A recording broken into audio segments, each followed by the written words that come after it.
Good afternoon. Welcome to Live Up for Freedom. Thank you so much for joining me today on this Wednesday. What is today? September 17th. Yes. Those of you who joined me yesterday and the day before, you know it's been a rough week for all of us, but I was a little more than usual aggravated yesterday and the day before, but today it's a little different. It's not that I'm not aggravated anymore, but I am excited because here in a minute I will be joined by our expert, regular every other Wednesday, Barry Nussbaum. But before we go to him, I want to take a moment and say thank you guys. You guys are amazing. We are 7 subscribers away to hit our 100 paid subscribers on Substack, and only 4 away from our first 1,000 free subscribers on Substack. That's amazing.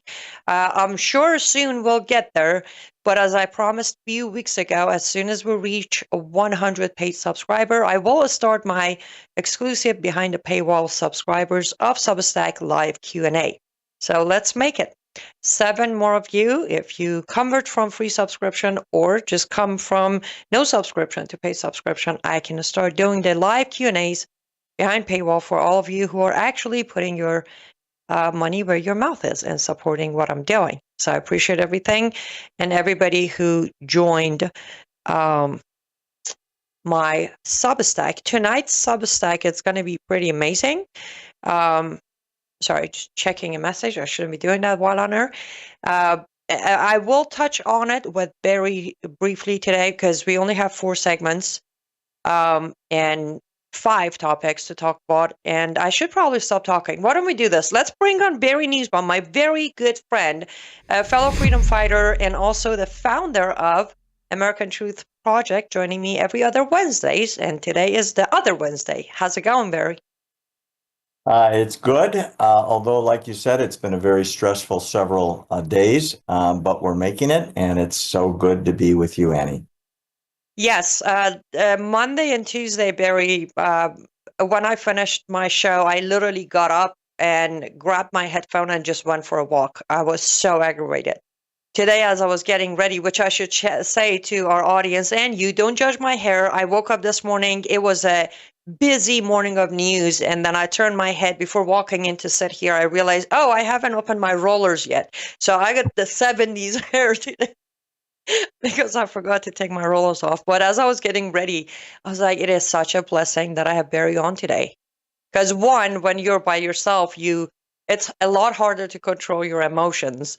And secondly, when it comes to topic of Israel, it's always good to have you on because you are it. You can give facts where, those who made up their mind will never change their mind, but those who are still searching for answers, you can help them find the right answer with facts and truth. So I always appreciate your time, but today I double appreciate your time joining me. It's a pleasure to be here. Of course, as we both know, there's a lot to talk about, but I know you wanted to take a moment or two, as long as you like to take, to talk about Charlie Kirk and the event of last Wednesday. So floor is yours.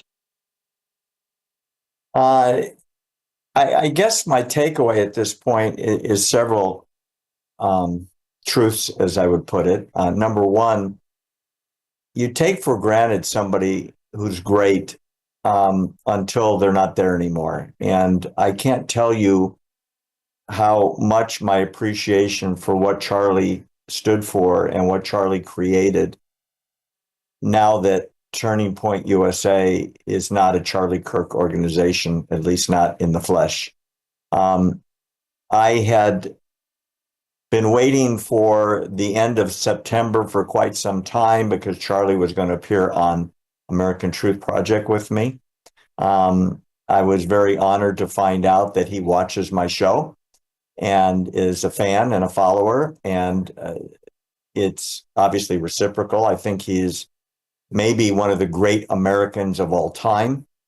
He's certainly one of the great Christians in this country of all time.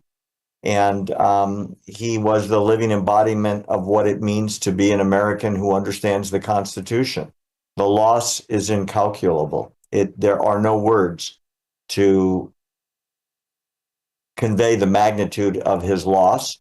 But as Erica said in her speech, that boy, if you watch that speech and that didn't break your heart in two, you're probably dead emotionally as a person and as a human who has no heart. She's a warrior like he is. And the one prophetic comment that she made is coming true, which was they have no idea what they've unleashed. And I'm so thrilled to see that Turning Point USA has doubled the amount of requests for establishing outposts on campuses than already exists. So there'll be triple the amount of Turning Point USA coalition members within the coming months, all because people now realize who he was and what he stood for. On the other hand, I'm very distressed about the maniacs, mostly on the right wing, the far right, the crazies, like, sadly, some people I used to be fans of, like Candace Owens and Tucker Carlson, who are blaming Israel for the assassination, which is maybe the craziest thing I've ever heard coming out of their mouths. It ranks up there with Tucker Carlson saying that either the Holocaust didn't happen or the United States should have sided with the Nazis and not the British. That's maybe the stupidest thing he's ever said. And Candace Owens has been spouting anti-Semitism for about a good year and a half or so, while claiming that Charlie Kirk was her best friend. And Charlie Kirk was a tremendous fan of Israel, to the point where I think, from talking to Israel every day in the last 10 days, which I do almost daily, he's the most popular American ever in the history of the state of Israel who wasn't a Jew. They're naming squares after him. They're naming buildings after him. His picture is up everywhere. They're having memorial services. They're saying prayers for him. The loss to the state of Israel of the vanishing of Charlie Kirk is catastrophic from an Israeli point of view. And I hope that your viewers do not get sucked in by the insanity being literally puked out by the right-wing crazies like Tucker, like Hassan Parker, like Candace Owens, and so forth. It's disgusting, it's vile, it's a lie, and I know it's a lie. Everyone that I know that worked with Charlie talked all the time about his love for Israel, his love for the Bible, his dedication to the survival of the state of Israel as a biblical commandment in both the Old and New Testament, and anyone that says otherwise is lying. And we'll leave it at that for now, I guess. I agree. And yes, I was going to actually bring this up. I was asked, Barry, yesterday by I guess supporter sent me an email saying, why do you reject the idea of investigating and entertaining possibility of Israel involvement with Charlie Kirk's assassination? I did not respond to that email. I decided I will respond on air, just in case if anybody else has this question, because as you know, I normally just don't take the first report and run with it. I go do my own investigation. I want to say this. Why do I not entertain or look into Israel's involvement? Putting aside Charlie Kirk's support for Israel, putting aside the lies of, well, he was waking up and learning the reality and he was turning anti-Semite, because that's a lie. Everything Charlie Kirk ever questioned about government of Israel is something I have questioned. Funny enough, it's something, Barry, you have questioned about the government of Israel. So none of those questions is considered anti-Semitism, nor does that take away from Charlie's support for Israel. Here's why I won't entertain it. Number one, there is not a shred of evidence that Israeli government, Mossad, or Jews would in any shape or form benefit from Charlie Kirk's death. Beyond that, I have done extensive study of the history of Mossad and Israeli government's operation. They don't assassinate those who oppose them or are even anti-Semite. Mossad take out the enemies who have shed bloods of innocent Jews. There is a difference. Am I correct, Barry, or am I being too much of a Jew supporter? Well, as a Jew, I can tell you, I will never reject your support for my people. Having said that, everything you said is 100% true.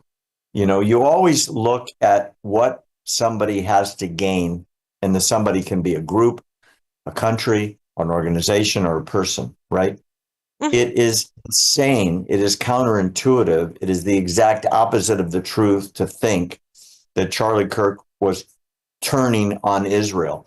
There are, I mean, 50, 100 public statements he's made that are available on YouTube to look up, where, just as an example, he said not too long ago, and then don't forget, this is a guy that travels every day, all over the world. He said, the greatest trip I ever took in my life was to the state of Israel.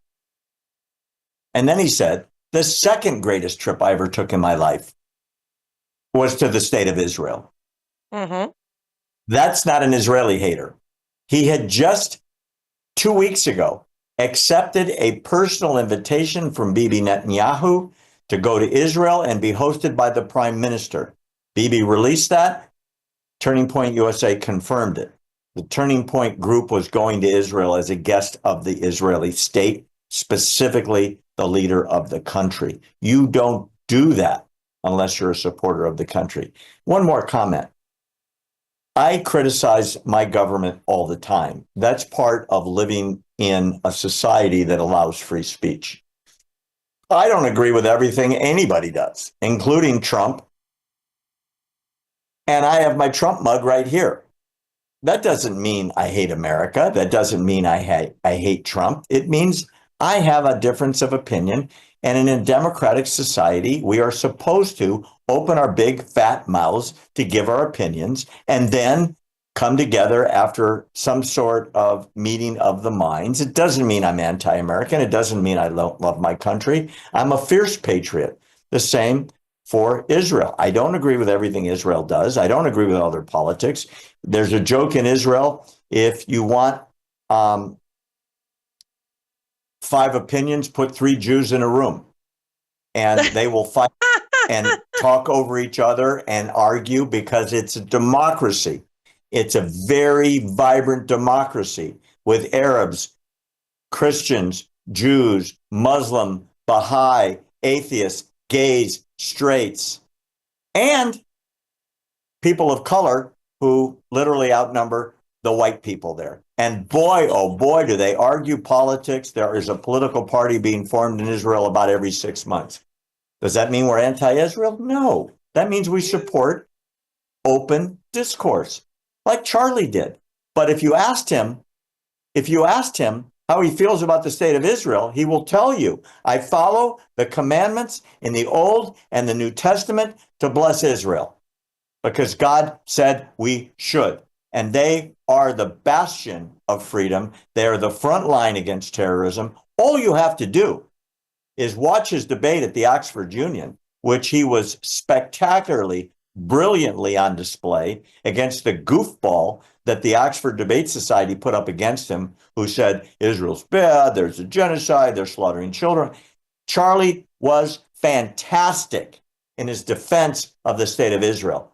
If he is an Israel hater, everybody I know in Israel is an Israel hater, because the truth of the matter is Tucker and Candace and the like are spreading vicious lies. And the truth is, I think they got the guy. And I think he killed Charlie Kirk because it was perceived that Charlie Kirk didn't approve of a relationship in the shooter's mind of having a sexual, social relationship with a transgender man who you called honey, and I love you, and I'm going to stop Charlie Kirk because he's anti-trans. And if you look at the engravings on the bullets and his emails and his posts on social media and his confession, I think they got the guy. And I think he killed Charlie because Charlie was perceived to be anti-trans.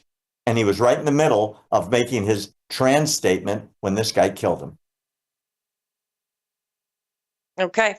I want to talk about everything you talked about, but we have to head to our first ad break. By the way, guys, we are live, so go ahead and jump into the comment section of whatever platform you're watching us. If you have question, comments, agree or disagreement with what we're discussing, I will check them as soon as we come back from this ad break. Don't go anywhere.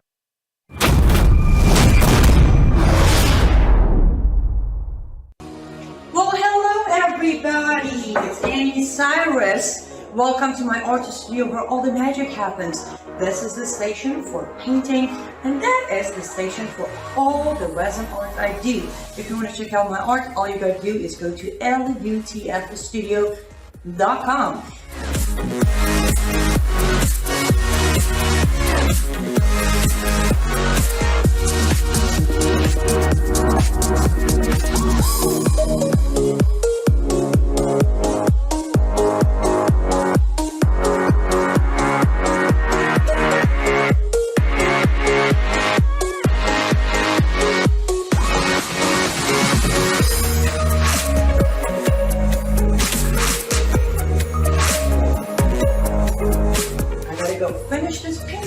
But I'm sure, or at least I hope, I'll see you at lutfstudio.com.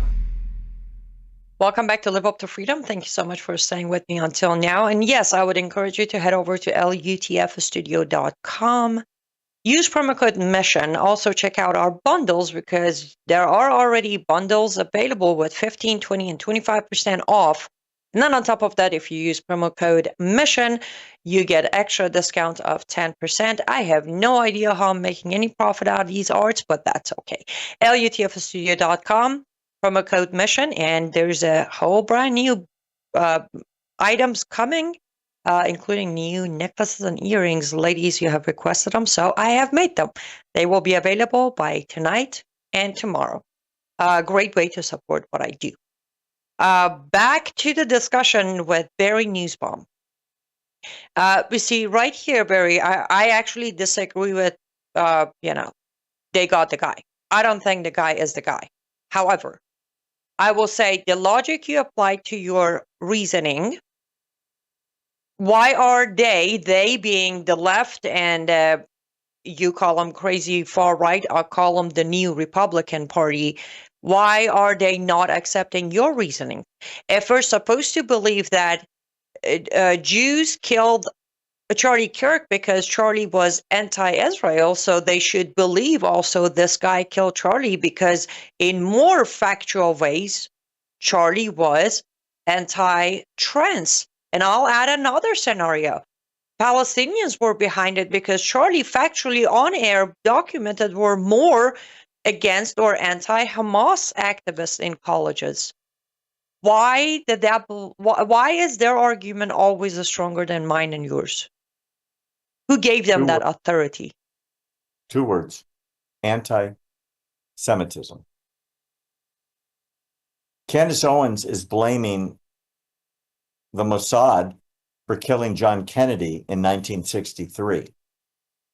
Tucker Carlson is blaming the United States for siding with Britain and France and the free countries instead of siding with Hitler, and claims the Holocaust would never have happened except that we were fighting Hitler, so there was a Holocaust, ignoring the fact that Hitler wrote Mein Kampf in the 1920s while he was in prison and declared then his goal was to wipe out the Jews. A long time, a decade and a half before World War II started.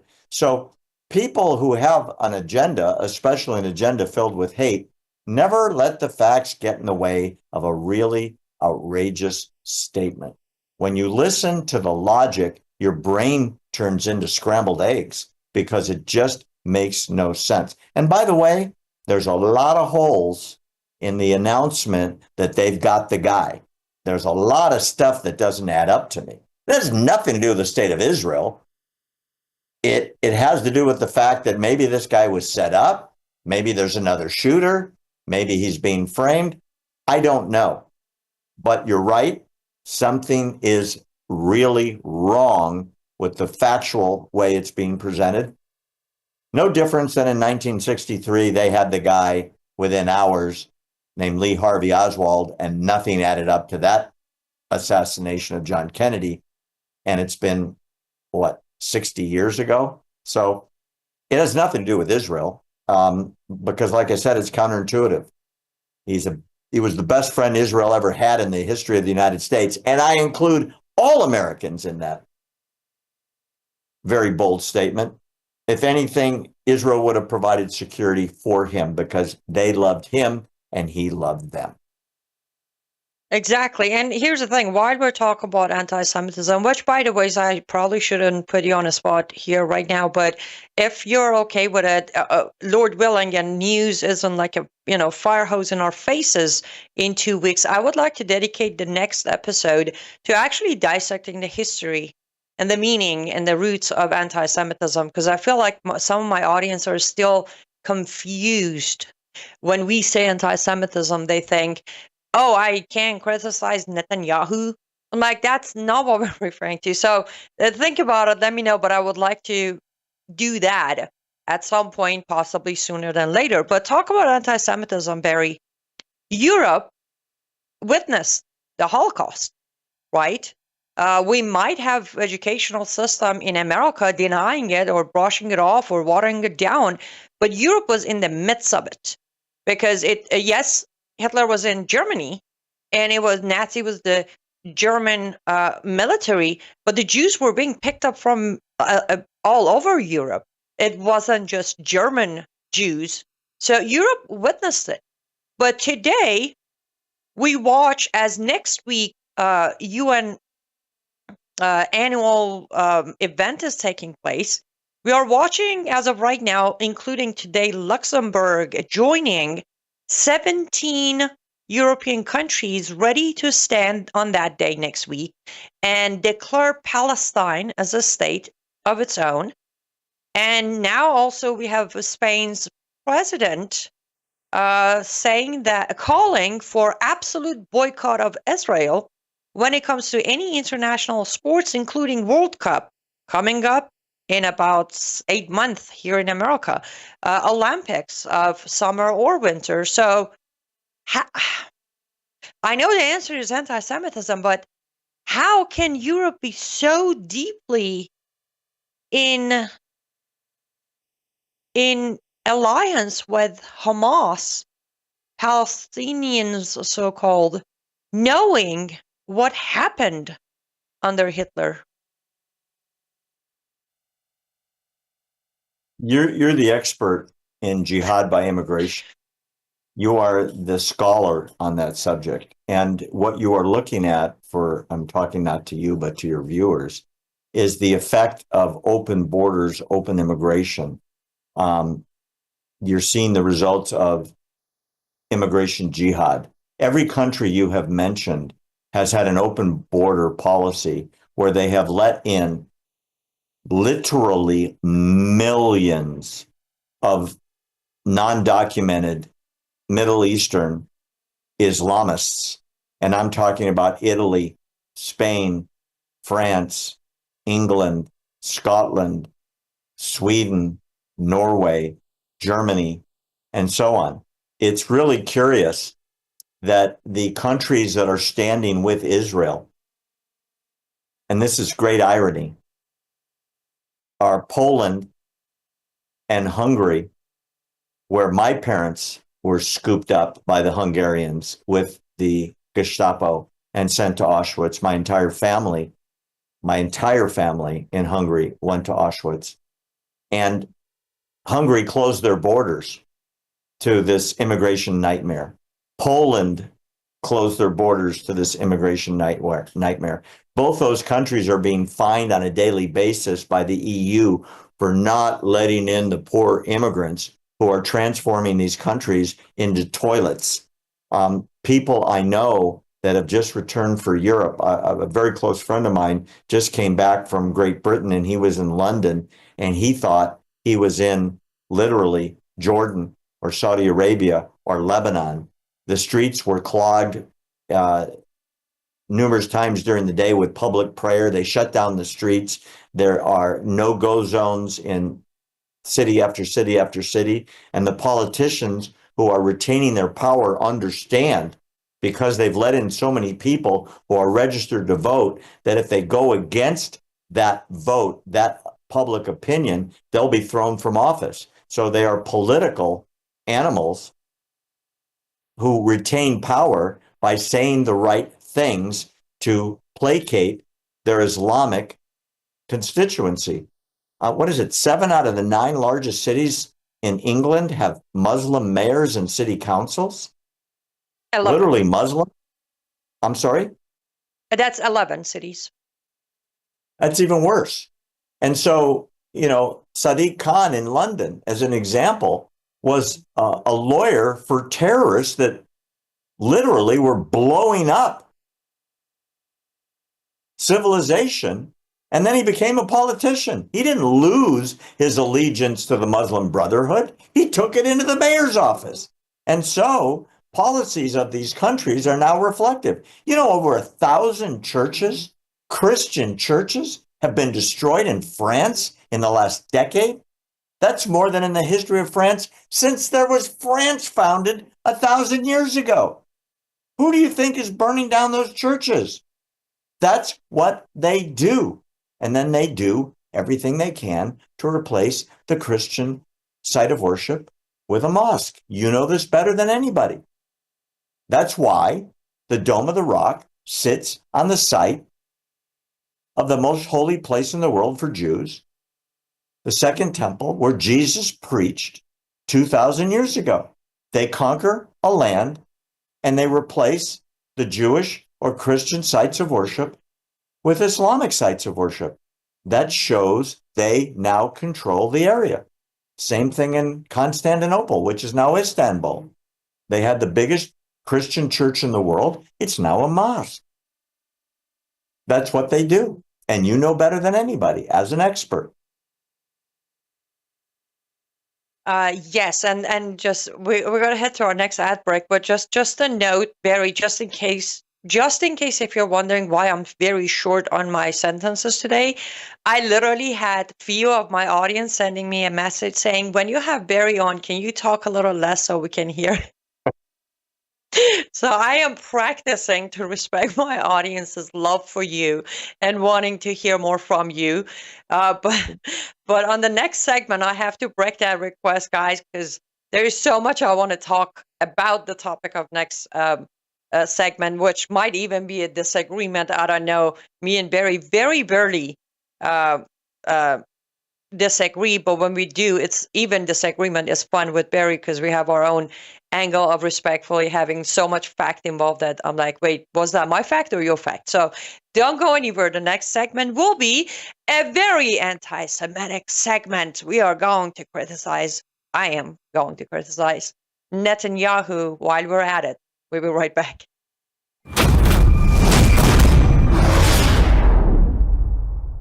Hello, I'm Brandon House. Melissa and I have been taking Bella Grace, this powerful elixir, since last fall, 2023. The results have been amazing. My hands would crack and bleed, deep cuts and cracks every winter for years. No matter what we did, we couldn't get them to stop cracking and bleeding. This year, I took Bella Grace, no cracking, no bleeding. My acid reflux, gone. Haven't had to take a Pepsid. My hair growth, the last 2 times I had my hair cut, the lady had to use thinning shears on my hair. That's amazing. We've also received incredible feedback from you, our listening audience, and the impact it's had for you. This is loaded with astaxanthin. That's a powerful antioxidant. Collagen, but top grade collagen. Studies show 95% of it is being absorbed in the body because of the way they develop it. Then we have something called cat's claw. That's an anti-inflammatory from a vine in Peru. It's the bark, and it's an anti-inflammatory. There are about 80 clinical trials on Bella Grace. Please get a subscription now and save. MelissaHousebg.com. Welcome back to Live Up to Freedom. Thank you so much for staying with us until now. I don't know about you, but I'm definitely enjoying this conversation. And let me invite you again to head over to my Substack, liveuptofreedom.substack.com, or if you're already on Substack, just look up Live Up to Freedom or my name, and you'll find my Substack. A Substack came out last night written by me on my Substack, about Keith Ellison. I call him the godfather of the green machine. That is something you may want to look into. And then tonight, the Substack that's going to come out tonight at 7 p.m. Eastern Time is the topic that I want to talk to Barry right now. Very recent. It's not getting major coverage yet. I don't think it's necessarily because they want to cover it up. No, it's more of there's so much going on that this one hasn't necessarily picked up much attention. I came across it. I'm unhappy with it. I think this is a dangerous move. If Trump made it, I will go after him. So now I have to do the same thing and not go after Bibi Netanyahu. So we're going to see what does Barry think about this. Yesterday, there was a leaked information that Israel is going through a quiet, they're not calling it secret, but quiet negotiations with Syria. The transitional president and government of Syria is sitting down on the other side of the table with Israel. Barry, have you heard of this? I have a feeling you have. Have you heard of this negotiation or possibly trying to reach a agreement? It's funny you should ask me. I'm looking at my phone. Two things, telling my kids to stop texting you to tell me to talk more. How did you know? But seriously, I just got a message from Israel that the Israeli government is saying that there is a very high likelihood of agreement signed between Jerusalem and Damascus relating to a mutual stand down militarily and cooperation on the borders involving the Golan Heights. I can tell you, I've been there. I have been in former Syrian territory, accompanied by IDF officers for my protection. I filmed there. I know the terrain quite well, and I've been in both the border areas in Lebanon and in Syria. And I can tell you, Israel will never, ever, ever give up the Golan again. It was ancient Jewish territory in the Bible. And more importantly, logistically, the Golan looks down on the Sea of Galilee. And the idea that Israel would not have troops there to protect against mortar fire and tank fire from that highly elevated area is insane. I'm hopeful that this terrorist turned, in Donald Trump's word, good-looking guy in a suit. Oh, don't remind me. I'm trying to stay calm. The guy had a $5 million bounty on his head months ago because he was a terrorist leading. He still is. But he has a nice suit, in the words of Donald Trump. Sometimes, look, I'm a Trump fan. I've got my Trump cup. But he says things, this is democracy, and I'm not an idiot. Sometimes he says things that just come out dumb. That's one of them. This leader of Syria, the self-proclaimed president, who, by the way, nobody ever voted for, never ran for anything, took over the government by force, has been a terrorist his entire life. You can look him up on the internet, and he's got the terror garb of ISIS on, and he looks terrifying. Now he's wearing an Armani suit, and he's in a motorcade, and he's a friend of the United States. Yes. That one's a little difficult to comprehend. And as we both know, a treaty, even if it's signed in blood between Syria and Jerusalem for some sort of rapprochement in the Golan Heights area where Israeli troops can remain. They're also negotiating air corridors between Israel and Iran for overflight, where Syria won't interfere should Israel send jets into Iran again. That's been publicly announced, that they're negotiating air corridors for flyovers for Israeli jets. this is mind-blowing that they're announcing this stuff. I mean, you have some very good sources. I know I've got great sources. I was just about to say, can I brag for a minute that I actually got this report yesterday, wrote the Substack, finished it this morning, scheduled it to come out, and already am talking about it on my show before it was even publicly announced in Israel. Next time somebody asks me who's your source, I will tell you again, I am the source, ladies and gentlemen. But go ahead. It's a strange world, Annie, that we're talking about. By the way, just by way of background, Syria has always been the biggest threat up till Iran a few years ago to Israel. Let's add an extra sentence. Syria, but historically, has always been an ally of Tehran, regardless of who ruled it. Tehran has infiltrated Syria from day one of the Islamic Republic until today. They have a strong hold when it comes to Syria as well. So you've got the Assad family, the father who passed, the son, the dentist who took over, who fled to Moscow when his government collapsed a couple of years ago. They are ferocious, vicious killers, and were an avowed fight to the death enemy of Israel, which is why when the Syrian government collapsed, Israel took advantage of the situation to destroy a large portion of the Syrian military hardware that had been accumulated over the years to be preemptively able to defend themselves on their northern border. In the 1973 war, Syria came this close to conquering all of northern Israel. They had so many tanks and planes and artillery. I have been toured through those battlegrounds, and the hundreds of tanks, in many cases, are still there that were destroyed in what they call the Valley of Tears.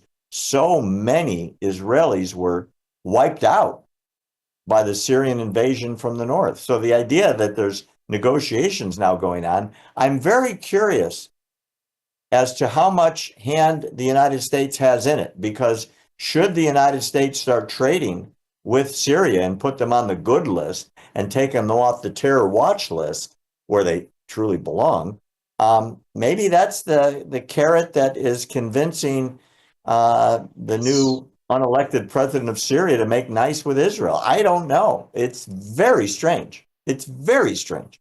Well, here's the thing. If I could, that's why I said I'm going to not honor the request of me talking less, you talking more on this segment specifically. So I actually called this the trap in Damascus. No matter how you look at this negotiation, come to agreement, if it's signed, this will be a trap in Damascus for Israel.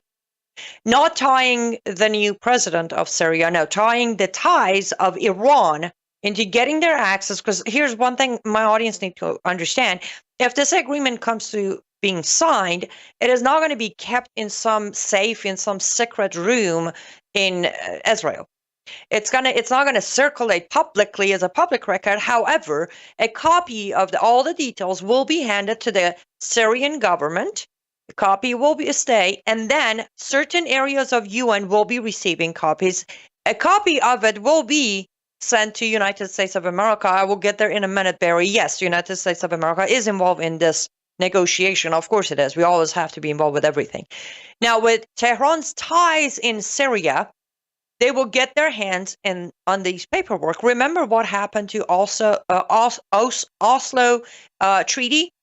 It leaked. The information came out. That's how Hamas got the chance to build their power in Gaza. This is going to be another mistake that's going to end up with Tehran knowing the map. If Israel decides to go back to war with Tehran using Syrian airspace, Tehran will know it.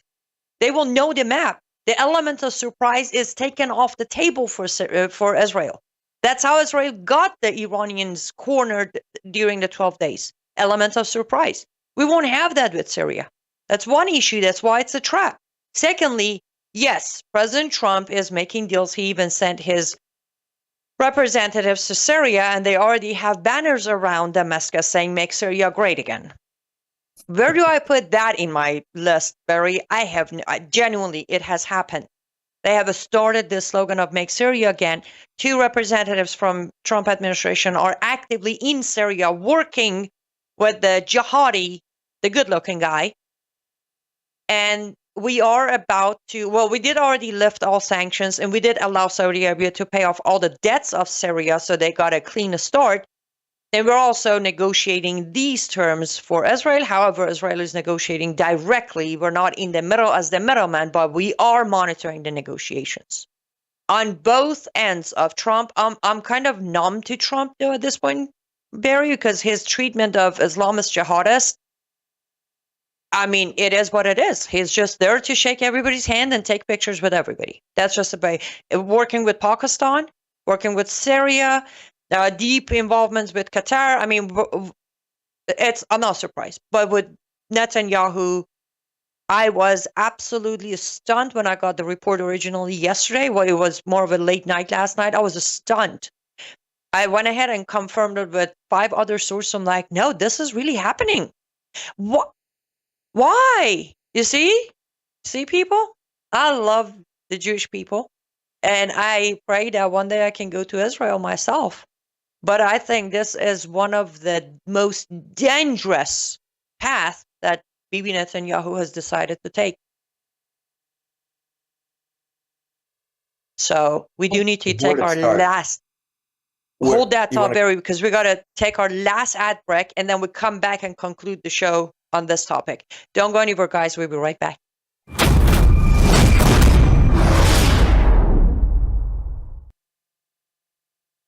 But with Brandon, it's always cutting edge stuff happening in the world, and it's not just from the political angle, because you can get that on other platforms, but it's always from the biblical angle.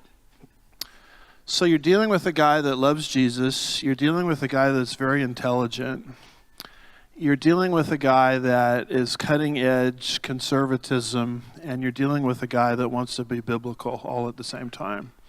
And so for that reason alone, I hope many, many people will not just lift up his ministry in prayer, but will also financially get behind it, because from the angle I'm trying to describe, he really is the only game in town.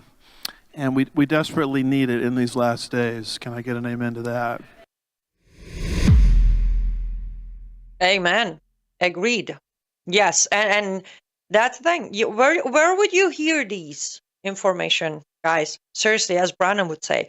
My other platforms aren't as big as Worldview YouTube, so if Brandon wouldn't give me a platform, this very breaking news that me and Barry are talking about right now would probably get buried in, a little bit of views and move on.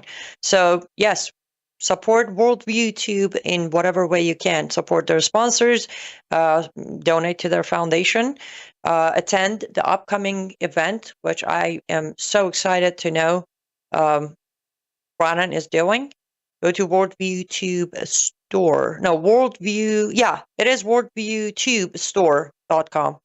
If I got it wrong, Thomas, please tell me, but I'm pretty sure that's what the website is.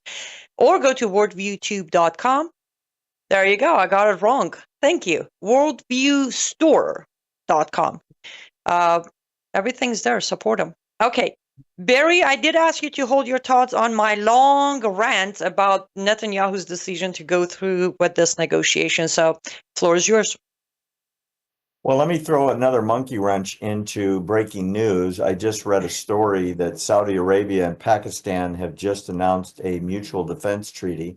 Pakistan is the nuclear power of the Middle East. They are the providers of technology and scientists to both Iran and previously to Syria. Israel blew up the reactor that had been built with North Korean and Pakistani help, is what I understand. And then they landed commandos at the site and sampled the radioactive ground and flew it to Washington to prove to the President of the United States at the time that they were blowing up a nuclear reactor that Syria said never existed, and Syria never protested it, even though it was a weapons development facility. But that's something else entirely. Remember that Israel is fighting a war on 7 fronts right now, and no country of that size, of that limited population and limited resources, can do this indefinitely. There's a full-fledged war in Gaza. There's a war in Judea and Samaria. There's a war against the Houthis. There's an on and off against war with Tehran. Israeli jets are blowing up Hezbollah strongholds in Lebanon every day. And I mean every day. And they're still taking out Syrian weapons facilities in South Syria from Damascus all the way south. So that's a lot of enemies. At the same time that Europe is talking about a complete arms embargo on Israel, because they just decided that Hamas's massacre 2 years ago and the taking of hostages seems to be forgiven and forgotten. I mean, I'm still wearing my hostage pin because there's 48 hostages underground in the dungeons of Gaza, many of whom aren't even Americans. Aren't even Israelis. There's still Americans there. The world seems to have forgotten what happens when you launch a terror operation and invade a foreign country across an international border. There are going to be consequences. And repeatedly, the United States, through both the president, the Secretary of State, and our negotiators, keep saying, give up the hostages and the war ends tomorrow. But Hamas won't do it. And so Israel has an obligation to its citizenry to get those hostages back by any and all means necessary. It's no different than what the Allies did in World War II. You fight until the enemy surrenders. And there's no surrender. So Israel's got to limit, quite frankly, the number of its enemies. I think a peace treaty with Syria, with a guy, a good-looking guy in a suit, who was and is, I can't get that thought out of my head. I'm sorry, I keep repeating it, but it's just so goofy to say that. You know, he's a jihadi. He's an absolute jihadi in an Armani suit with dead or alive $5 million bounty on his head. I'm pretty sure the United States canceled it because we're negotiating with him now. But the fact of the matter is he's a terrorist, and Israel has got to make the list of enemies shorter. And I think that's what they're doing. I don't think they're as dumb as it sounds like they would be in the press to allow for publication of their air corridors over Syria. They've got F-35s and F-15s and F-16s. They are very long range with tanker availabilities up in the air to fly. Look, if they're bombing the Houthi ports in Hodea and taking out their war machines thousands of kilometers to the south, and they've already been to Tehran a few times, they can do it again. And whether or not they use the corridor that Syria gives them, which, as you said, would be really dumb if that gets publicized for Israel, my guess is they're smarter than we think, and they won't use those corridors. They'll be given corridors, but it doesn't mean they have to use them. I hope that is the case. Now, one thing I did address on the Substack, again, it will be released tonight at 7 p.m. For those of you who are subscribed, you get the notification. For those of you who are not, I strongly suggest you become a subscriber. This one is for free. So even if you don't want to become a paid subscriber, you can get this one. One thing I did mention is I understand there might be, some diplomacy again involved, but you do realize also, Barry, the legitimacy Israel is going to give this government. I'm not comfortable with that at all. I'm sorry. When Trump administration shook their hands, I said, why are we legitimizing a transitional, supposedly government that is officially on the record a terrorist group, Islamist jihadist group? And now Netanyahu making a deal with them is legitimizing the government as well. And that on its own is bugging me plenty. knowing their background and involvement with actually killing innocent Jews. But I guess it's one of those. To make it even more confusing, the Druze population in southern Syria is being armed, trained, and supported logistically by Israel. Why? Yes. Because the Druze are on both sides of the border, and the Druze in northern Israel, who are extremely loyal to the state of Israel, they fight in the army, they are fierce warriors, they take great pride in being Israelis, have demanded that Israel goes in and rescues their cousins across the border, or they will cross the border and do it themselves, because the jihadis hate the Druze, even though they are distant cousins of Islam. But they're looked at as apostates, therefore they are to be killed. The atrocities in southern Syria against the Druze communities and the Alawite communities is just hellacious. I mean, rapes and brutal murders of whole families being thrown off apartment buildings. I've seen videos that just are horrid. And by the way, that's under the leadership of the new non-elected president of Syria in a suit. Yes, and we have someone in the comments. Sue is saying that since one has good looks and indication of a good character, this man, whatever his name is, Sue, his name is Mohammed al-Julani. However, since he became a good-looking guy, he kind of changed his name to Ahmed al-Shara. It was less ringing after the bounty over his head. So you pick how you want to refer to him. He goes with Ahmed al-Shara now, but I want to continue reading Sue. I agree with her on this specific topic. It says, President Trump has lost his marbles. Agreed. When it comes to Islamic Jihad, he definitely has lost his marbles, or he has gained way too much false hope that somehow he's going to just turn them all into moderate, good-looking guys in Armani suits and nice cut of the beard. But Barry, we're coming to the end of today's episode. Knowing you come back in 2 weeks, I'm not going to be too sad, but I'm going to be a little sad. Why don't you give our audience your last words of wisdom and a call to action considering all the anti-Semitism that is spreading on social media? What do you think there? What is there anything my audience can do to help reverse it, to stop it, or slow it down? I got to talk fast. You only gave me 4 minutes. I would strongly suggest that people that aren't followers of American Truth Project type in findbarry.com in their browser and watch the episodes that we've put out. 14, 15 episodes in the last 7 days. We're just crossing 1.5 million views. A lot of it on Charlie Kirk and the rest of it, what's going on with anti-Semitism. If you want to come and find out what we're publishing, it's always free. We don't charge for content at findbarry.com, and you'll see all the shows. I do want to add that on top of my displeasure with President Trump's romance of al-Shara is his admonishment of Israel for going after the Hamas barbarians who live in the high-rise $100 million condos in Qatar. And he said Qatar is off limits.